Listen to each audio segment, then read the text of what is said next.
Good morning student. हम आज कुछ क्वेश्चन आंसर सॉल्व करने जा रहे हैं अध्याय 5 के वंशागतिकी एवं विविधता के सिद्धांत। इसमें हम देखेंगे कि आनुवंशिकता किसे कहती है। ये आपने पहले भी पढ़ा है।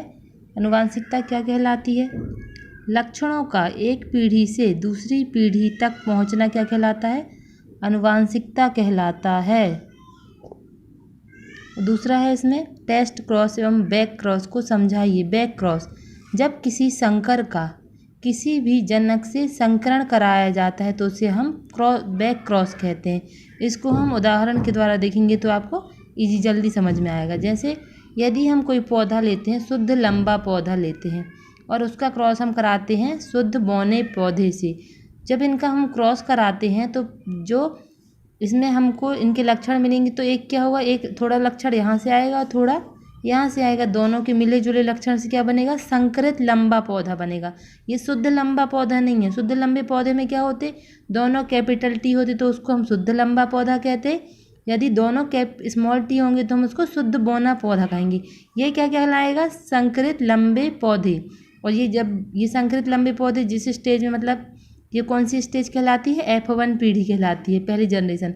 हाँ, तो यहाँ से हमारा क्या शुरू होगा? Back cross. जब हम इस संकरित लंबे पौधे का क्रॉस किससे कराएंगे? एक किसी भी जनक से कराएंगे। या तो हम शुद्ध लंबे पौधे से भी करा सकते हैं या फिर इसकी जगह हम क्या ले सकते हैं?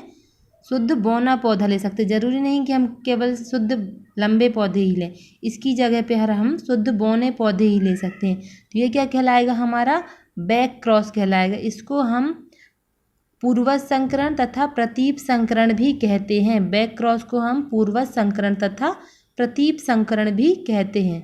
इसमें दूसरा है टेस्ट क्रॉस। टेस्ट क्रॉस को परीक्षार्थ संकरण या परीक्षण संकरण भी कहते हैं। इसकी परिभाषा है जब किसी अप्रभावी जनक का क्रॉस, अप्रभावी जनक कौन सा होता है? ये शुद्ध बौना पौधा, ये क्या कहलाते हैं? अप्रभावी कहलाते हैं। क्योंकि F1 पीढ़ी में कौन से लक्षण प्रदर्शित होते हैं? लंबे पौधे वाले लक्षण प्रदर्शित होते हैं। ये वाले लक्षण क्या होते हैं? ये दब जाते हैं, इनको दबा दिया जाता है। जो क्या होगा, ज़्यादा प्रभावी होगा वो क्या करेगा? अपना प्रभाव ज़्यादा छोड़ेगा और अपने से जो कमज़ोर रहेगा उसको क्या करेगा? दबा देगा। तो ये क्या कहलाते हैं? इसमें किसका क्रॉस कराया? जब किसी अप्रभावी जनक का, मतलब ये वाले जनक का, अप्रभावी जनक का क्रॉस समयुग्मजी अप्रभावी जनक के साथ कराया जाता है। समयुग्मजी मतलब दोनों समान होने चाहिए। समयुग्मजी अप्रभावी जनक, ये दिख रहा है ना? इसमें क्या है? जब किसी अप्रभावी जनक का क्रॉस समयुग्मजी अप्रभावी जनक के साथ कराया जाता है तो हम उसको क्या कहते हैं? परीक्षार्थ संकरण या परीक्षार्थ क्रॉस कहते हैं। ठीक है।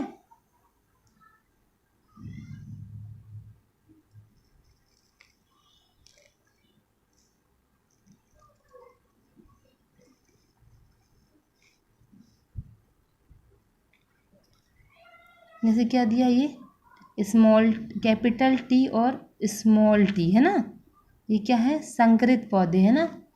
क्या समझ में आ रहा है इसमें? ये क्या है? संकरित पौधे हैं। इसकी परिभाषा हम एक बार और देखते हैं, थोड़ा सा इसमें गलत था। क्या करेंगे? जब हम किसी संकर का क्रॉस, किसी भी संकर का क्रॉस समयुग्मजी अप्रभावी जनक के साथ कराएंगे तो इसे हम क्या कहेंगे? टेस्ट क्रॉस अथवा परीक्षार्थ संकरण कहेंगे। उदाहरण में हम देखते हैं, ये क्या दिया है? कैपिटल टी और स्मॉल टी दिख रहा है। ये क्या है? लंबे पौधे तो हैं लेकिन संकरित हैं। ये क्या है? इसमें एक कैपिटल है और एक स्मॉल है, तो ये क्या है? शुद्ध लंबा पौधा नहीं है। ये क्या है? एक संकरित लंबा पौधा है। इसका क्रॉस हम क्या कराएंगे? जब शुद्ध बौने पौधे के साथ कराएंगे। किसके साथ कराएंगे? शुद्ध बौने पौधे के साथ इसका क्रॉस कराएंगे तो इसमें से क्या आएगा? एक कैपिटल टी आएगा, एक स्मॉल टी, और इसमें क्या है? दोनों स्मॉल टी। जब हम इनका क्रॉस कराएंगे तो इस पहले क्या कराएंगे? इस कैपिटल टी का क्रॉस किससे कराएंगे? पहले इस वाले टी के साथ कराएंगे, स्मॉल टी। तो क्या आएगा? एक कैपिटल टी और दूसरा स्मॉल टी। तो ये क्या बना? और फिर यही क्या हो जाएगा? लंबा पौधा। क्योंकि जब कैपिटल टी और स्मॉल टी साथ में होते हैं तो जो प्रभावी लक्षण होता है वो छोटे, अपने से कम प्रभावी अप्रभावी को क्या करेगा? दबा देगा। और इसका क्रॉस भी कराएंगे हम दूसरे से तो क्या बनेगा? लंबे पौधे ही बनेंगे। फिर इस स्मॉल टी का क्या कराएंगे? इन दोनों स्मॉल टी से क्रॉस कराएंगे तो ये क्या बनेंगे? दोनों इसमें क्या आ रहे हैं? स्मॉल टी और स्मॉल टी आ रहे हैं तो ये क्या होंगे? शुद्ध बौने पौधे, तो इसमें हमें क्या प्राप्त होंगे, 50% हमें क्या प्राप्त होंगे, संकरित लंबे पौधे, और 50% क्या प्राप्त होंगे हमें, संकरित बौने पौधे। ये क्या कहलाएगा, परीक्षार्थ संकरण, या इसको हम टेस्ट क्रॉस या परीक्षण क्रॉस भी कहते हैं। उसके बाद है अगला क्वेश्चन है हमारा, निम्नलिखित में भेद करना, हमको इनमें भेद बताना है। इसमें क्या बताना है हमें, प्रभाविता अथवा अप्रभाविता, प्रभाविता और अप्रभाविता होती क्या है, दोनों, है ना। तो प्रभाविता, जब हम किसी एक जोड़ी विपरीत अर्थात दो वैकल्पिक लक्षण वाले शुद्ध नस्ल के जीवों में संकरण कराते हैं, तब पहली पीढ़ी में केवल क्या होता है, एक ही लक्षण प्रकट होते हैं। इसे हम क्या कहते हैं, प्रभावी लक्षण कहते हैं, या इसे प्रभाविता कहते हैं। और दूसरा लक्षण जो प्रकट नहीं होता उसको हम क्या कहेंगे, प्रभावी लक्षण या अप्रभाविता कहेंगे। जैसे कैपिटल आर, इसकी जगह आप कैपिटल टी भी ले सकते हैं ना अपने हिसाब से। तो ये क्या कहलाएगा, लाल पुष्प। हमने अपने अंदाज से क्या किया, इसको आर को क्या कर लिया, लाल पुष्प। ये क्या है, शुद्ध लाल पुष्प है।